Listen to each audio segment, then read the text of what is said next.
Morning, Mr. Gundani. First of all, let's delve into the CEO Africa Roundtable Conference.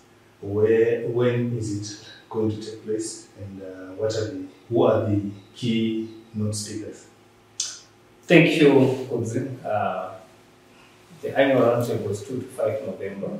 It's our usual venue of the Elephant Use in Victoria Falls. And the 2022 edition is expected to be the biggest of all the roundtables we've done before. We are expecting over 400 CEOs and business leaders to converge in Victoria Falls. We are also expecting dignitaries who include the head of state to be there as the #1 CEO of the land. Some of the notable speakers that we have lined up include Professor Lumumba from Kenya. We've got Ambassador Dr. Alkana Chomborika from Tennessee in the United States.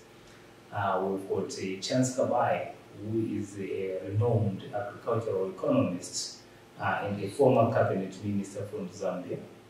We've got people like Chris Mokondera, who are gurus when it comes to bitcoins and cryptocurrencies, and many others that are coming up.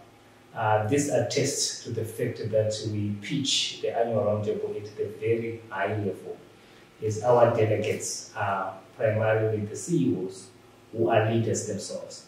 But what is more important is the roundtable has always been a transaction forum over and above being a debate and sharing forum.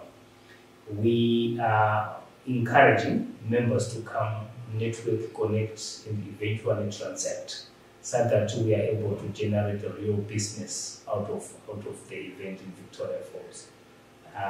So in summary, that is the annual roundtable for 2022.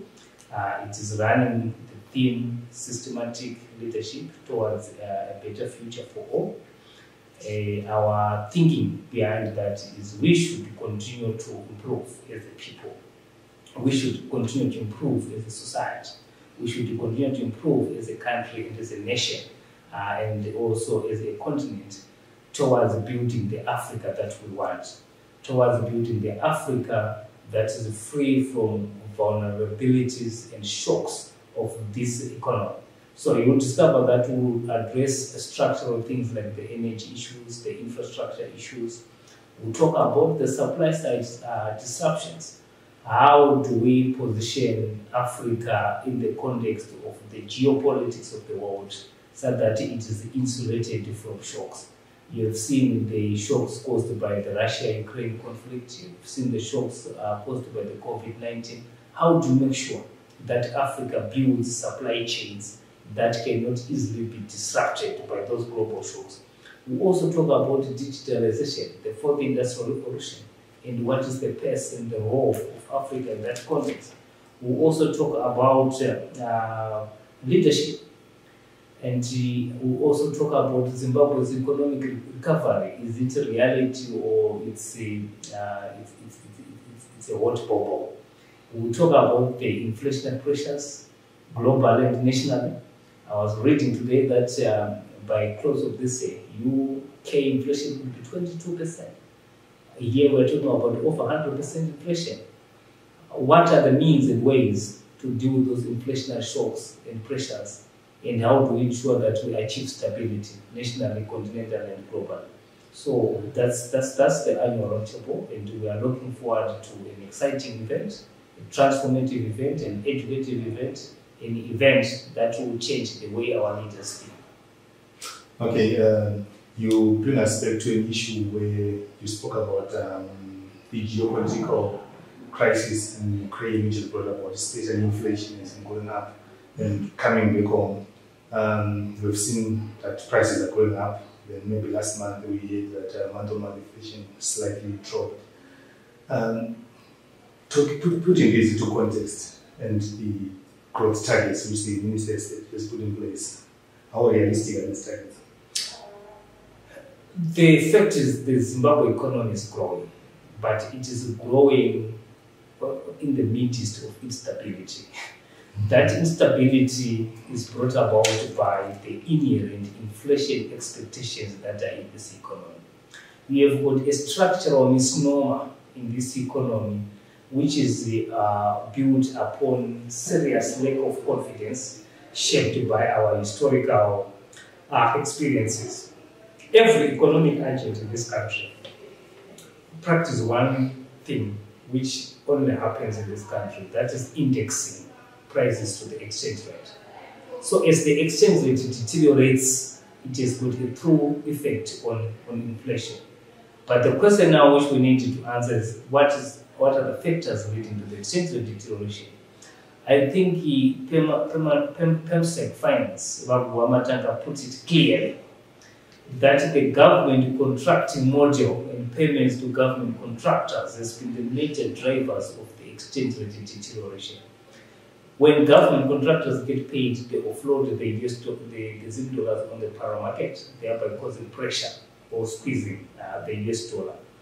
But why are they offloading the Zim dollar on the power market? Because they don't have confidence in the store value of that Zimbabwean dollar. And that has been a major issue. So inflation in this country has always been a monetary phenomenon. It has always been too much money that is chasing too few goods via the exchange rate. And that's a misnomer. Now we can see a semblance of stability because the government has stopped prepayments to government contractors, and that has also put a semblance of stability there. So we've got two evils that we need to find in this country. One, it's demand supply control, broad demand supply control. Then secondly, it's the inherent inflation expectations. Unfortunately, they are shaped by historical experiences. It only takes time and consistency to be able to bring some reality into that. Okay, you mentioned some of the interventions which like the one the government took, which are now leading to a bit of stability. But has there been enough engagements between government and business in that regard, or in just trying to come up with solutions to some of these problems?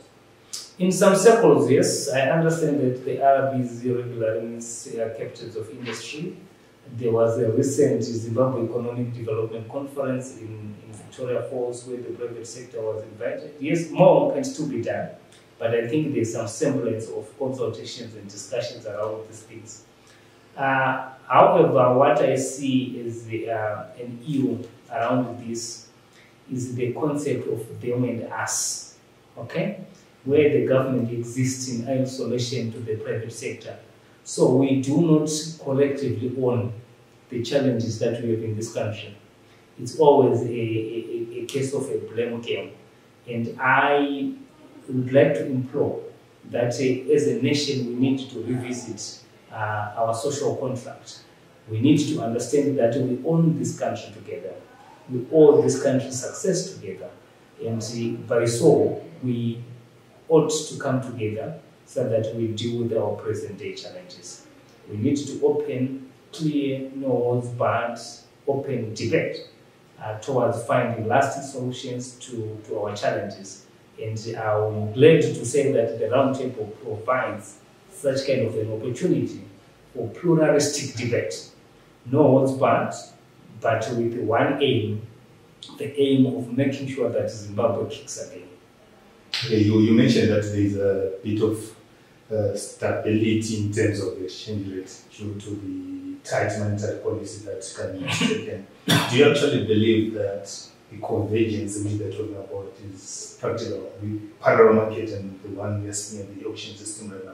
Yeah, it won't be a gauge conversion as such because it never happens elsewhere. There was always a premium between the black market and the official rate, but the gap should be meaningful. In my view, not more than 10%. So what is needed to be done is to mop up the excess liquidity in the economy so that you allow for that convergence to happen. And I think what the Minister of Finance did on the payment of contractors is aiding that.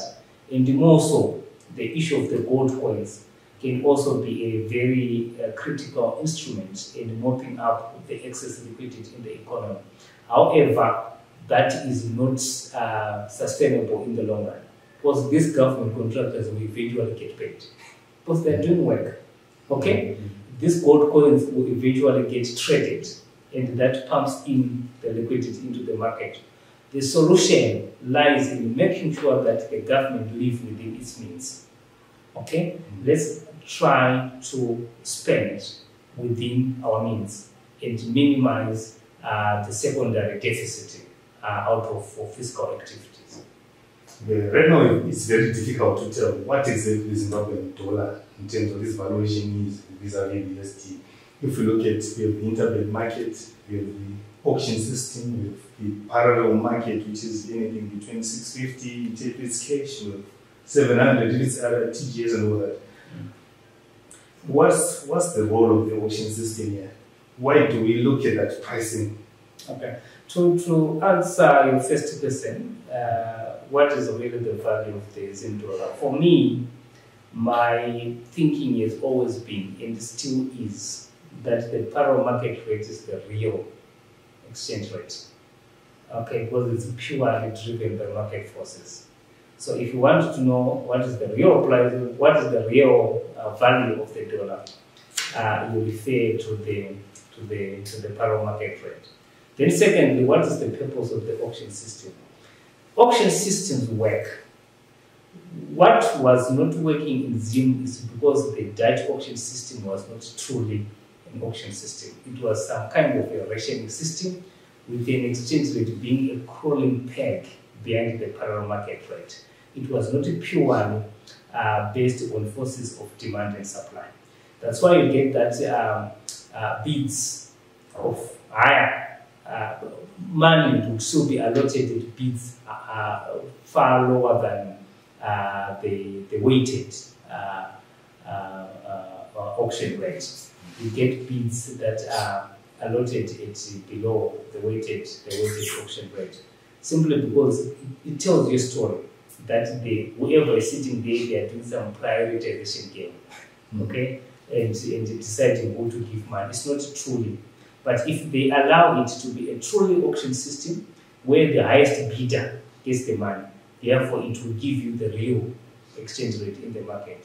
So I think this then creates a pricing distortion because you now have got two referral exchange rates, the parallel market and the official rate. And there now becomes the scope for arbitrage in the so-called abuse of the auction system, which has been overly pronounced in the market. It comes solely because there is a dichotomy between the real rate, which is the parallel market rate, and the official rate, which is the auction rate. Okay, well, then maybe finally, there's an issue of capital right now. We know in Zim dollars, the interest rates are up around 200%. Then recently, I think Caledonia was saying that they have some projects they want to do some expansion projects, but then there's no available forex capital right now. Sure. So, back again, how is Zimbabwe economy growing in this scenario? And what's the best way forward?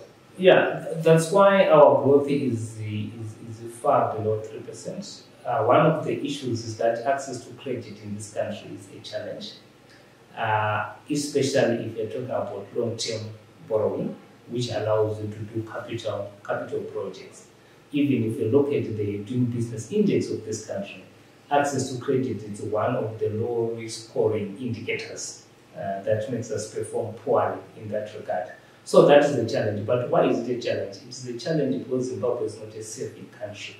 Our savings ratio is very low. Therefore, we are not plowing back capital into the economy. If ever there are savings that are happening, they are happening under the pillow. But those are leakages in the economy. They don't edify the economic growth of this country. So the main challenge is because we are not a saving nation. The solution lies in promoting savings so that at least we can allow for proper credit expansion and credit access to do capital projects.